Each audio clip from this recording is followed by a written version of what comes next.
ولقد تركناها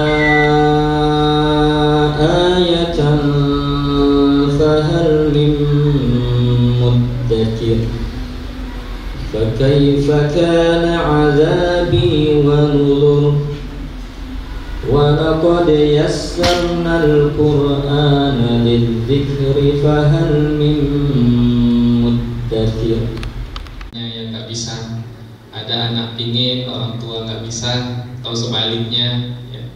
Ada bahkan mereka itu cepat hafalannya, tapi ada orang tua cenderung dia sudah anak kita fokus ke olimpiade ini saja, misalkan fokus ke olim. Anak biar nanti itu hafalan biar di kelas saja, ada seperti itu.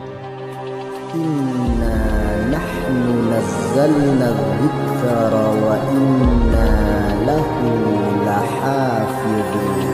Menjadi para penghafal Quran tak semudah membalikan tangan. Penuh perjuangan, butuh pengorbanan, ketekunan juga kesabaran. Surat demi surat dibacakan, ayat demi ayat dihafalkan.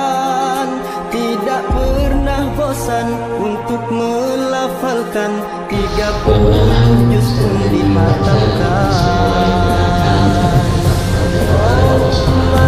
Allah keluarga di dunia kata Rasulullah, mereka adalah ahlul Quran, mereka adalah keluarga Allah dan orang-orang khusus. Ngambil dari bahasa ini khusus, pasukan khusus. Ada Ustaz Bunda atau orang tua, Ustaz targetannya berat benar Ustaz, diturunin lah targetannya. Masa banyak benar targetannya. Ketika masuk kemarin kalau anak-anak kelas 3 itu hafalannya sesuai dengan hafalan kelas 3. Kemudian dia sudah Al-Quran, kemudian dites lagi, dikasih waktu 30 menit lebih saja untuk menghafal. Itu terlalu berat Ustaz. Ya kami jawab bismillah, karena ini khusus ya, pasukan khusus ya. Jadi ya harus punya standar ya. Mudah-mudahan itu mempermudah kita di dalam pembelajaran.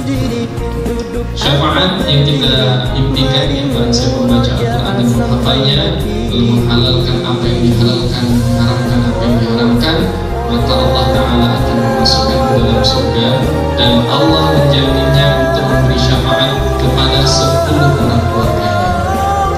Mudah-mudahan kita termasuk di dalam anak-anak nanti menyeret kita ke dalam surga. Setiap hari ikhlaskanlah di dalam hati, murojaah setiap hari untuk menggapai ridha ilahi. Ramai atau sepi, siang malam hari, murojaah tak pernah berhenti. Ramai atau sepi, siang malam